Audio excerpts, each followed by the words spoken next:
Hi and welcome to My Wildlife Year, week 27. Yeah, it's a bit of a varied week. Um, I'm recording this bit, I was the introduction at the end of the week, and been a bit of a struggle this week, I think just getting back home and the reality of losing my mum just hit home a bit. But I'm just gotten on with it and I've thrown myself into my wildlife year. The wildlife has proven to be, quite a comfort. So, hope you enjoy my wildlife year, week 27.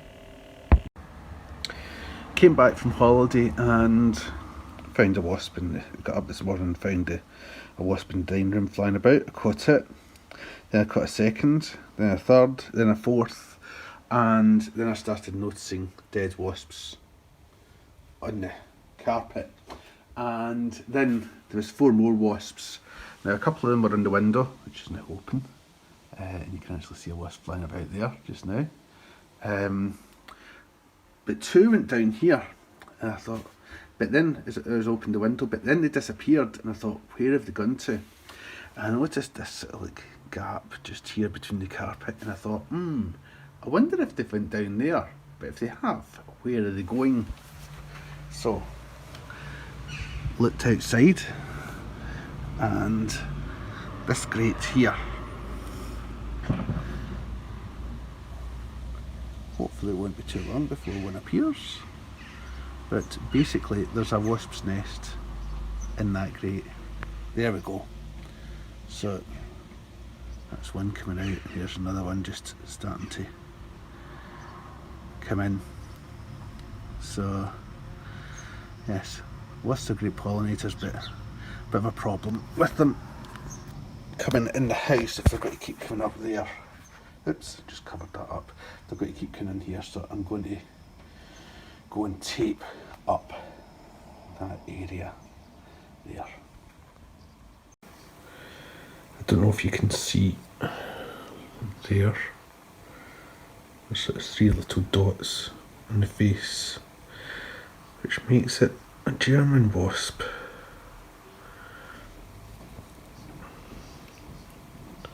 So, release it back outside into the nest. Here's the entrance to the wasp nest. German wasps, as I say, there's several social wasp species in the UK, native to the UK. Everyone just thinks there's, just the one sort of wasp that stings, that, but there's actually quite a few. Last summer I used lockdown to learn a bit more about wasps, so there were several coming in and out as I was watching it, and right before I started videoing, and as usual, as soon as I start videoing, oh, here we come, here's one coming in, and there's another one. So these are the workers. There'll be a queen in there laying lots of eggs. So it's only really near the end of the season that they really become problematic and become quite aggressive. They can become quite aggressive, but most of the time they're quite laid back, and as long as you don't agitate them, they'll be perfectly okay. So I'm just going to leave them because they do an important job both as pollinators but also as predators, and taking and eating what would be considered garden pests such as aphids. So well worth keeping them around as long as they're not causing any problems and there's no one around close by that might get very ill with anaphylactic shock if they get stung. So we're all okay, so I'm just going to leave them to it.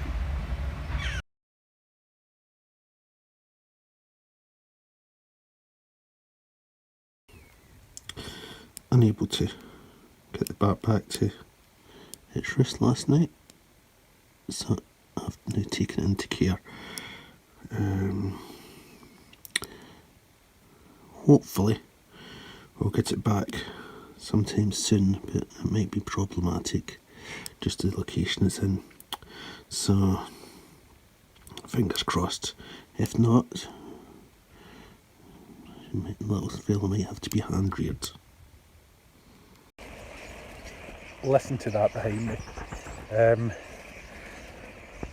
starling chicks have all fledged in recent weeks, and they've all started roosting in the hedge again.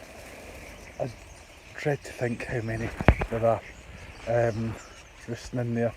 It'll certainly be in the hundreds. They're roosting in this long hedge that goes right down the garden here, and also in these conifers behind me, and they make a heck of a racket.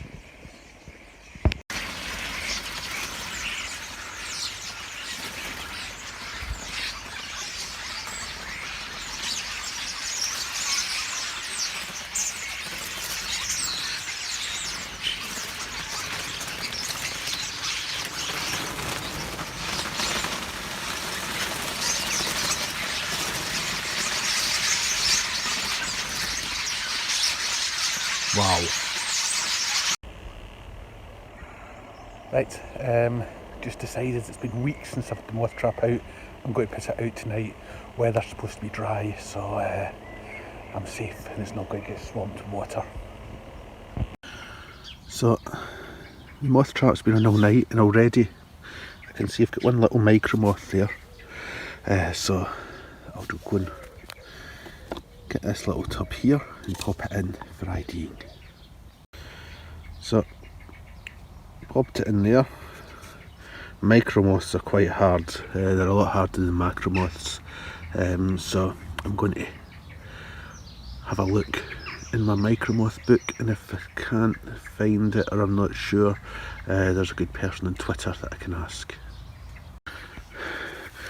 Now, I'm just checking round the trap that there's nothing else obvious. So what I do now is I take out the light. You can see there's stuff flying about in there. Take this bit out and pop that in to stop anything escaping. So I know I've definitely got moths. There's another wee micro moth there. There's at least one macro moth kicking about in there. So next is check under these. Oh look, there's a peppered moth. That's a gorgeous moth. So I'll pop it in one of these as well. Peppered moth, if you've ever done biology and evolution, you'll have, in genetics, you'll know about them, because there was actually a dark morph of them that was prevalent in the industrial age in the UK, because during the Industrial Revolution, due to all the smoke and that, they actually were able to survive better on trees and buildings rather than these ones, which stood out more against the black. So I've removed the moth trap and just got to check underneath here now. There's Tinkerwinky's been helping me out. So the grass is quite long, which is good for wildlife, but not so great for trying to find moths, because they'll burrow down, not burrow in the underground, but burrow down into the grass to hide. And I can't see any at all. Ah well. So, time to empty the trap. Now, this is going to be difficult with me. Oh, look at that gorgeous one down there.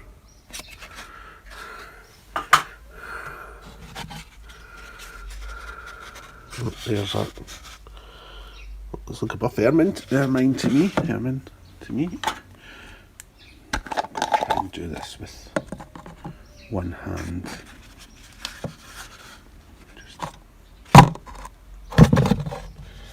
That never worked.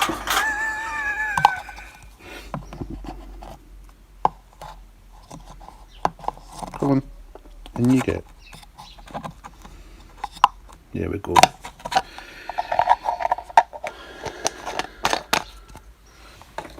there. Let's see if there's anything in this one.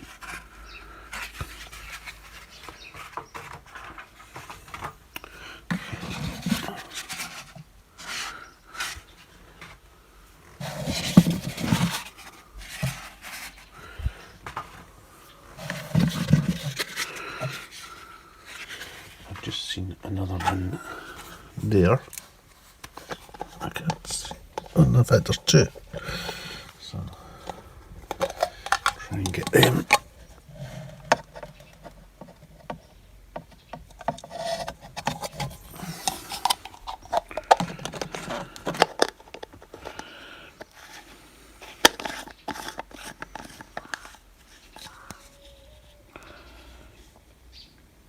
I think that's, oh, see, I haven't done much mothing. A lot of these moths I haven't seen for nearly a year now, so I think that's some sort of beauty. I can't remember which sort of beauty, and I could be completely wrong. So I think this is another one of a similar species, if not the same. Come on, there we go, in you get. Yep.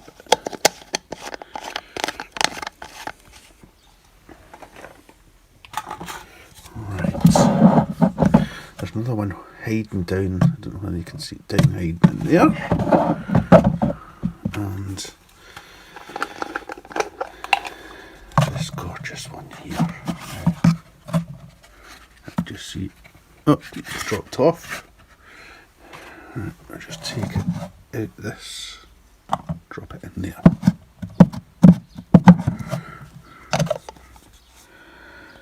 Look at that.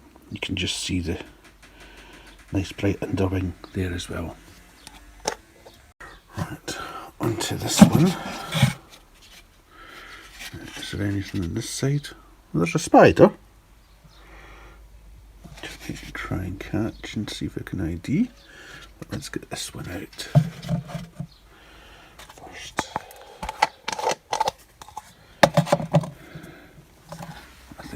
Is I'll put it up here, and I think I might try and get the spider first. I needed two hands to catch the spider, so I had to stop filming, but I managed to get it. So pop it up there and see, and let's check the last. Yep, we've still got one in here. Let's look at Buffy a minute again. Ooh! How did I miss that one? I've got two here. Right, just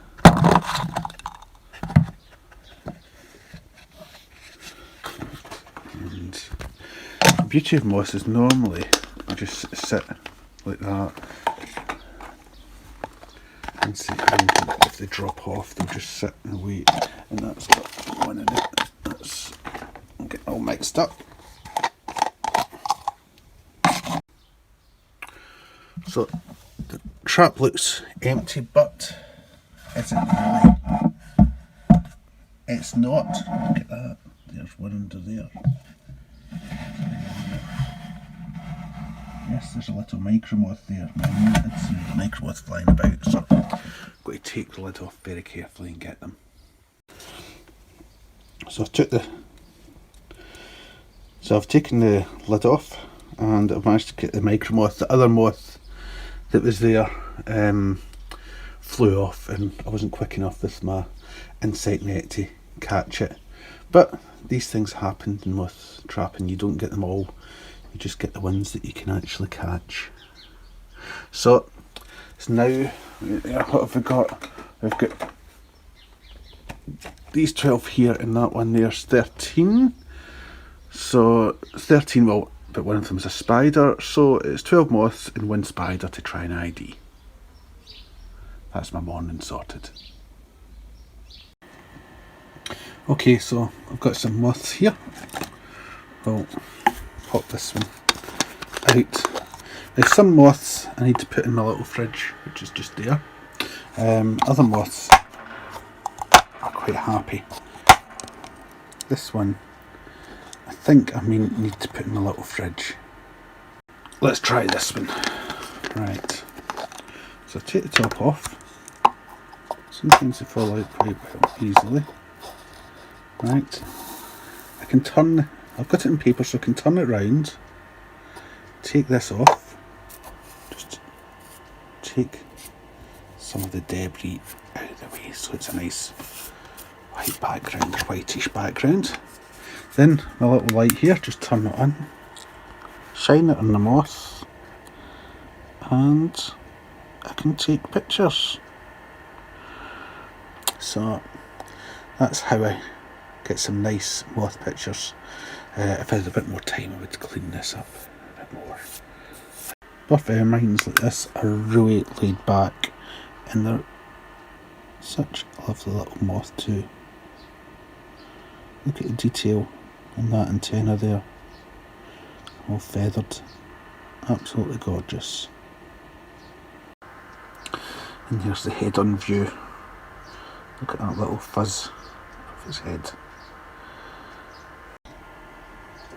This moth's a bit threadbare, a bit old, but still a stunner. And I don't know whether I'll be able to show you any of that underwing. Come on, you show us. It's a garden tiger. Maybe not. You can see the orange there, the underwing. This is a very laid back moth. I was hoping to get it to open its wings, but it's so laid back, it's just sitting there. They look dead, but trust me, it's not. See, just to prove it's not dead, here it is, it's actually moving about and climbing back into the tub itself. Told you it wasn't dead. The thing with mothing is you have to be very careful. I've actually lost 2 moths. I know roughly, can remember roughly what they looked like, but it would have been nice to get a photo of them. One was one of the micro moths that I got, and the other one was one that I think was on the outside. One of the egg boxes, I can't remember actually where it was. But yes, so hopefully I'll be able to ID them. But it would be nice to have the specimen just to confirm. I'm just taking some photos of this little spider. I've popped the rule underneath it in the hope that I'll be able to identify it.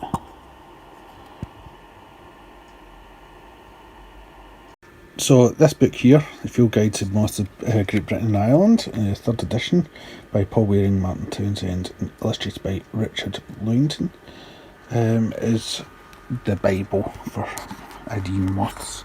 And as you can see here, this is indeed a garden tiger, as I said it was. This one here, as you can see right next to it, it's a double square spot, which is quite common and comes to light and traps quite readily. So it's my first one of the season, but I would have probably had it a lot sooner if I'd actually been here doing some trapping. And here's the buff ermine.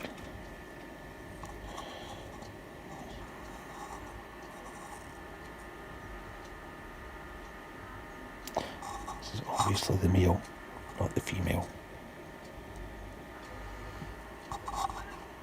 Here you can see the pepper moth, and there's the dark variation that I said there was during the Industrial Revolution that allowed it to survive and do better during the time when basically soot covered everywhere. It's a gorgeous little moth to look at. Well, it's not a little moth, it's quite a big moth actually.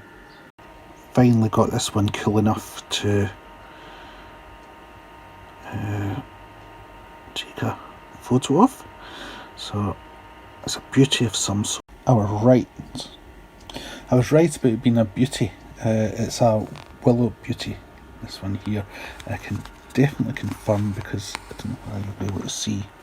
See that little sort of pale bit there? That's wing. It's just described there. Yeah. So that's 3 willow beauties.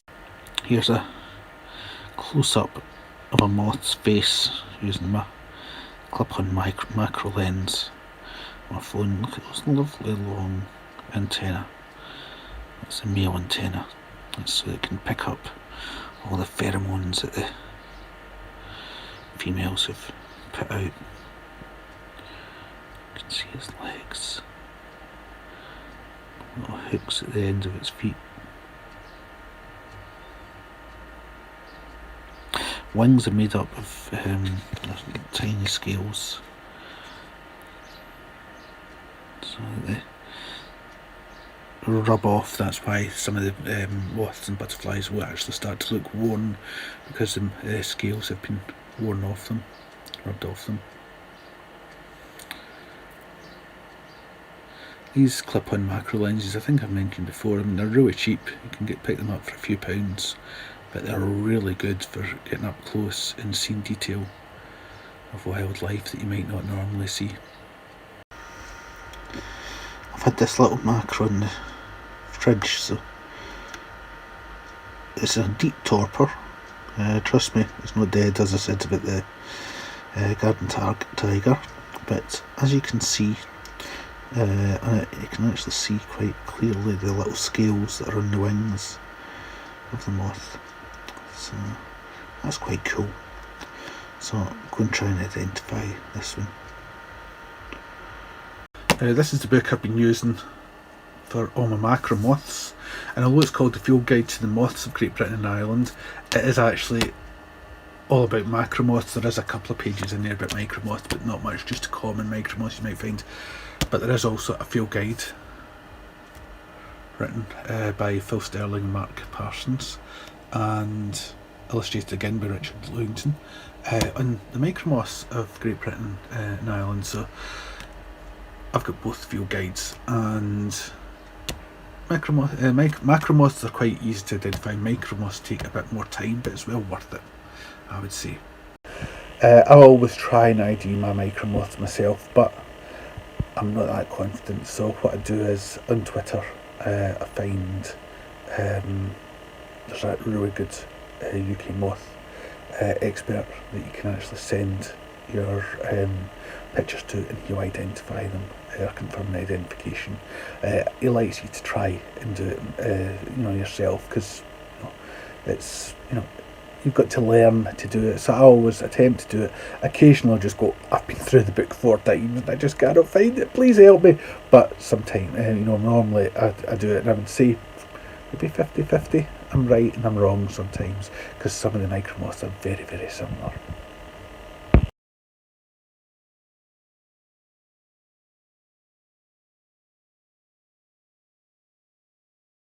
The small macro that got away was either a small fanfoot or a fanfoot. I just got a quick look at it. I couldn't tell which one of these two it was. Right, so I lost 2 of my moths. When you're trying to put them out the tub to take some photos of them, sometimes they're not quite as dopey as you think, and they fly off, and I think my little fridge isn't actually working quite as well as it should. But that was a little travel fridge that I got off eBay. It wasn't that much, just about 10 or 15 quid, something like that, and it's lasted me a reasonable amount of time. But there's an old fridge in the kitchen that my wife went rid of, and it still works, so it's quite small, and I think I'm going to get it for in my office, so that's quite good. So anyway, I've lost 2 of the moths. One was a wee macro, and one was a small macro, and one was a very small micro moth. But that's what happens when you're moth trapping. And when you're going through, this book here, looking for your moth, it's a bit different. Normally for most species, you'll go through and there might be a key you have to follow for that. With moths, it's not. You actually literally just go through looking for what one looks like, what it is you've got in your hand, and some of them are quite similar, some are actually quite individual, easy to identify, but some takes a bit of time, and you get to know them. So I recognised some of the moths this morning, such as the double-spotted, double square spot rather, but I couldn't remember its name, but I knew I'd had it before, whereas the buff ermine and the sort of like garden tiger and the peppered moth I knew.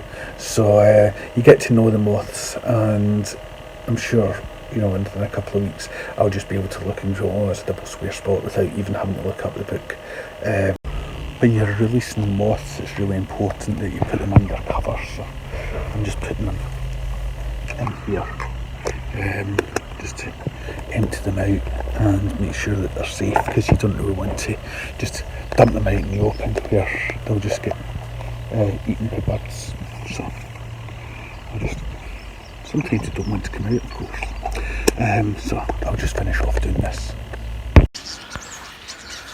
There's already, there's some more starlings. There's already some in the hedge. In fact, there's a majority of them just went down into the hedge. Already some in the hedge this evening, and you can hear the noise they're making. They fly around, then gather on that line, and then just fly down into the hedge and make all that noise. It's pretty impressive. We're just putting in a pond. Well, when I say we, Rachel's working away over there. I'm just lazing here, looking at snails. And that's a young common garden snail. And this one over here is a brown lit snail. So although they're both the same size, this one wouldn't get that much bigger than that, but this one will grow to about maybe 3 times that size. So I'll just take them out of the pond. It's got to go in the garden. I'm quite excited because somewhere up there, I think just at the apex, but hopefully find out tonight, there's a bat roost. Is on the workshop at the back of the Manse where I live here, and I saw a bat come out 2 nights ago, and then I thought it had come out 2 nights ago. I wasn't 100% sure, but then last night I heard them chittering away. So I'm out tonight with my bat detector. I'm going to try and identify what species there are, and maybe do a quick roost count as well. I've been working in the garden for a wee while, and turned down the bat detector. I've been working in the garden for a wee while, so I've just decided, because it's actually sort of like a bit high up, I'm going to sit back in a seat and relax, just looking up at the roost to see what comes out and how many. You can see the swifts are still flying overhead, slightly out of focus because I'm focused on the bat roost. There's one there. Right, so that was the first one come out. It came out fast. And I never saw exactly where it came out from. So I'd let my concentration wander.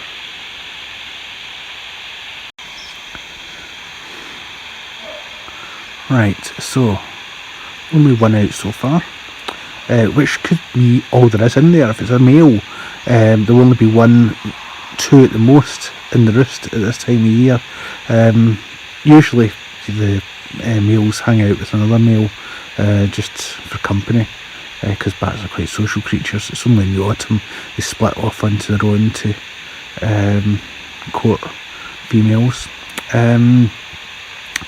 But there seemed to be quite a bit of chittering last night, so I suspect there's more than one in there. So it's just a wait and see. Now the big thing is, if they come out one at a time about 5 minutes apart, then I might miss them because I can't keep recording all that time. Well, I can, but my arm will get very sore holding my phone up. I should really have set up a tripod for recording. Ah well. That was a swift just coming round the corner there. Just about took my head off. I think it's going into the neighbour's nest. Just one swift nest under the neighbour's eaves. And I think that's the swift. Just doing a few practice runs for it.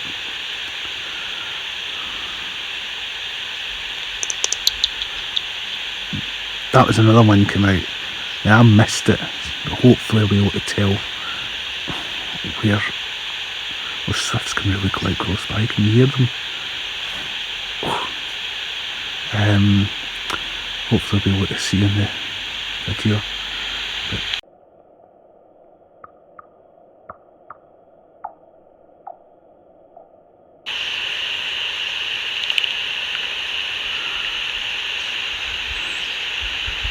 That's me picking up a soprano pipistrelle out in the garden. I suspect these will be soprano pipistrelles because most of the pipistrelles around here that I find in denim are soprano. Only ever find one or two common kicking about. Right, well, I've been sitting here for quite a while now. Just the 2 bats have come out, so I'm pretty certain that all I've got here is a couple of male soprano pipistrelles sort of hanging out for the summer, but that's great, it doesn't matter. It's a bat roost that's got me really excited, so I'm really pleased about that. But it's starting to get quite dark now. Although it doesn't look that dark in the video, trust me, it's starting to get quite dark. So it's getting a bit chilly, so and the midges are out, and I want more bats around to eat the midges, please. So I'm going to go inside and get off the midges. You can hear there's still some bats flying around, but they're not coming out this roost. That's all the ones that are coming out, because this is soprano going through. So yeah, so I'm really chuffed to have a bat roost in the Manse.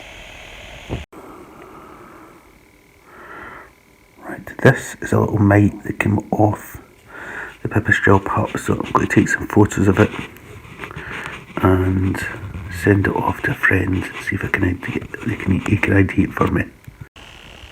Within a couple of minutes of taking photos of this little mite, I sent it off to my friend David, who is not just a bat specialist, he also is a specialist in bat parasites, and he got back to me saying it's a macronized mite, one of them, so I'm really chuffed. So look, I'm actually able to tell you exactly what type of mite this is. Here's the pond we dug out yesterday. Had to build it up a bit because we hit clay there, so we've just put it in and then build it up round the side, and I'll put a ramp in before it fills with water, so that if anything gets in it, such a hedgehog or that falls in, it can climb out. Always make sure that there's a way out of a pond for wildlife that might find itself in the water, which shouldn't be in the water.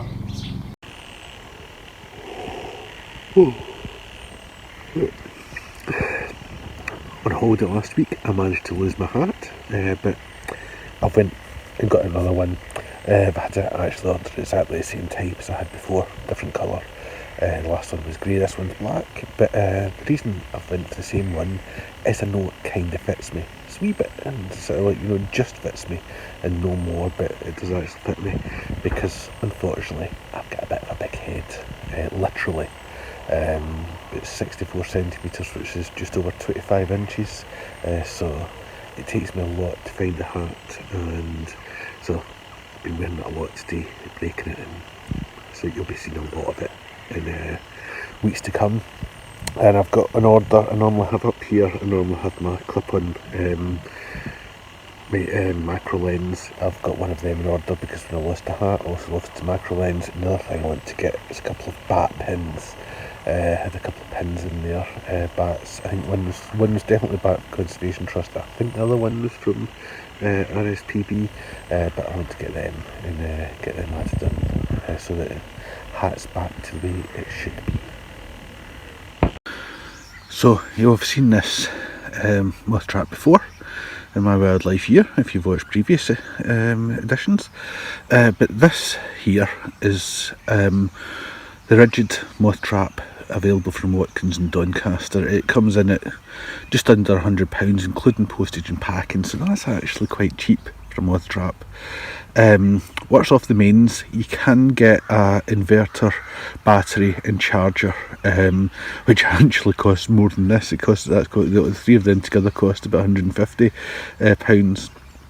But the beauty about this is it's a really good trap, really good for beginners, and you can use it at home as long as you can get electricity to the outside, and it all packages up in one. So inside everything folds up, so I've actually got 9 egg boxes there for the moths to hide in. So take off the lid, and in here you've got this that fits together. It comes out like so, and then this bit here just fits on the top, and it fits in there, and this is your power supply. So this is a bit dirty in there, but in here it's got just got bits in here. There's a little bit of sort of like, it's not wire wool, but it's sort of like a bit of metallic sort of like stuff, sort of like woolly type stuff. It sits down in there, so it means that when you've got the lid on and you've got this in place, if you look down you'll see that little funnel. If it does rain, any water runs down there and runs out the bottom, so you don't drown any moths, which is really good. Now I know it's not going to be raining. There was some rain earlier, but it's past now, so I've actually put out a plastic sheet. If I thought there was going to be any rain, I wouldn't put out a plastic sheet because I don't want sort of like pools of water and moths drowning in it. So I'm going to set it up, and once it's set up I'll show you how it works. Okay, so I've got the moth trap set up now. I've just put another few. The 9 egg cartons are actually in the trap, and I've just put some more round outside. Basically what happens is this light attracts moths in, they fly in, they hit the baffles here, they fall down, drop down into that hole there, and then they get stuck inside here, so they then decide to go and hide, so they go into the egg cartons. Of course some will come, won't actually hit the end and go down, but they'll be around here and they might fly down. Some of them, the only drawback I would say to this trap is sometimes moths go up underneath this lip here and they can be quite tricky to get out. But others will drop down and they'll go in behind these egg cartons, and some will also go under here. This white sheet helps reflect some of the light as well, so hopefully attract some more moths in. So we'll leave it out overnight and see what there is in the morning. One reason I'm doing so much in moths is it's National Moth Night. The 8th to the 10th of July is actually Moth Night. I'm not sure what part's actual Moth Night. Is it the night of the 8th and the 9th, or is it the 8th, 9th and 10th? I don't know. But anyway, it's National Moth Night, and I thought I'll just do a bit more in moths this week, and there's more moths around, and I haven't done mothing in ages, so I'm really getting excited now about moths. Right, so I've come out to take in the moth trap, and some of the cartons have actually been moved. I suspect a cat, one of the local cats, has been at it, maybe hedgehog, I don't know. But I know I've got at least one moth. Come look. Look, right there. That, if I remember right, is one of the fan foots. It's the one, it could be the very one that got away the other day. Oh blast! And there, that one's gone as well.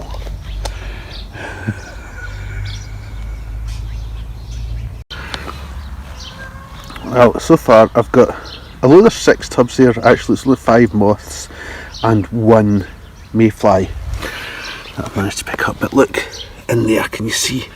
In there, there's a poplar hawk moth, and that looks like one of the Ys in there as well. I should explain, when I say one of the Ys, there's a silver Y, a golden Y, and a beautiful golden Y. So I think that's what's a beautiful golden Y. Yeah, it is. It's that long since I've seen one. Forgotten the name. So I'll get it out and check and see which one it is. Always worth checking on deer trap. This looks like a large yellow underwing. I am at some point going to have dozens of these, and I'm going to switch off the camera again so that I can actually get in the tub. As I said when I was setting up the trap, the only drawback I think to this trap is this lip here. You can see there's 2 moths up there, so I'm going to have to try and get them out very gently. I managed to get one of the moths out from the underneath that lip, but the other one flew away, unfortunately. Right. You can see this tub's a bit wet and grassy. That's because I've just had to get this moth up off the grass, and it's one, you can actually see, it's one of the broken twig mimics. Right, look at this. It's a burnished brass. It's a gorgeous moth. You can see why it's called a burnished brass. Wow. Here we've got another favourite moth of mine, the poplar hawk moth. It is huge. So that's the moth trap empty, and we've got 20 there, and 9 there, all with something in it. I think I've got, that's 49, but I think it's actually 46 moth species, and I think there's 1 caddisfly and a couple of mayflies in there that I'm going to try and ID as well. This one is the fanfoot. This one's the burnished brass that I mentioned earlier, and that is why it's called the burnished brass. Is that not beautiful? This one is the twig mimic called the flame, and it is a very nice looking moth indeed. This is the large yellow underwing. This will become quite a common moth in the moth trap over the next few weeks. We'll get more and more turning up. This one's called the barred straw, as in it's got bars on it, B-A-R-R-E-D, not as in barred as in like Shakespeare bard type thing. So it looks dead, but honestly it's not. It's moving, it's just very cold. Here we have the peppered moth again. It's a really lovely looking moth. There's a wee bit of damage to the end of its wings, but that's what happens with moths because their wings are so delicate sometimes. You know, they get roughed up the older they get. Well, basically not sometimes, they always do. They get a bit, you know, worn and tatty the longer they live as an adult in the wing. You don't have to take them all out and photograph them. See, I can tell that this is a fan foot looking in there, so I've already had it, so all I do is just mark a second mark next to it to tell me that I've got 2. I don't know whether you can see, you can tell it's the dark arches because just down here at the bottom of the wing it looks as if there's a big W It's a dark W there, so it's an easy one to remember. And there's the dark arches. Here's the poplar hawk moth. It's just trying to warm itself up after coming out the fridge, but they're quite a docile moth. There it goes. It's absolutely stunning. It's big. I mean, that's my finger next to it, my little finger, and it is huge. Okay, well, I'm about halfway through checking my moths. I've kind of cheated. I've put any nitro moths to the side because they're going to take a wee bit more time. But so far I've got 2, 4, 6, 8, 10, 12, 14 species, and only 3 moths. Yeah, only 3 moths that I've actually got more than one of, and they're all actually on 4. So that's the fanfoot, dark arches, and the large yellow underwing, which isn't surprising because, as I say, those numbers are really going to, the large yellow underwing are really going to go up in the coming weeks. So halfway through, and let's get it finished. The Y moths, the plain golden Y, the beautiful golden Y, and the silver Y, are all stunning moths, and I actually struggle sometimes to tell them apart. Even the silver and the gold, I don't know whether it's to do with my colour blindness, but this one here looks to me like a plain golden Y, I think, especially because if you look round this side, you can see that that Y hasn't joined, and that's quite common in the plain golden Y. This one is one of 2 species. I can't tell which one it is because you have to, the only way to reliably tell is to dissect the genitalia. So it's either a common rustic or a lesser common rustic. So we'll just call it common rustic. So a buff ermine, quite a nice looking moth, I think. Not as quite as stunning as the white ermine, its cousin, but it's still a nice looking moth. This is a light emerald. I'm really struggling to get the word emerald out. It was quite flighty, so I had to put it in the colder part of the fridge, but you can see it's just starting to come around. Look at the antennae suddenly just like coming to life as it comes round from the cold. So I'll pop it back in its tub before it starts flying about everywhere. This wee beauty's called the common footman. So he's quite a small one, as you can see, but he's quite a smart looking little moth too. This one here is a ribboned wave. Now this is one I've never had before. I think it's a Brussels lace from what I can see in the book. It is found in some parts of the borders, but it's not one I'm familiar with. So I'm going to send it off to a friend to see if they can ID it, confirm my ID. I've got a new clip-on macro lens, so I'm just going to give it a try out. Wow, it's rather impressive. This is a willow beauty that's been in the fridge, or in the cold compartment of the fridge, because it just was not settling at all for a photo. So it's just starting to come round now. So here's the willow beauty. It's come round and sitting quite nicely now for me. So I'll pop it in a tub before it flies off. This micromoth again is quite chunky. See?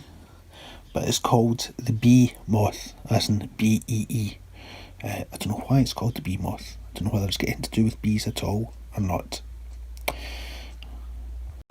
I know this is a pandemus species, I'm just not sure which one, so I'm going to have to check on social media and see if I can get some help. Here's a poplar hawk moth. I'm just trying to release it and it's just vibrating its wings to get itself ready to go. See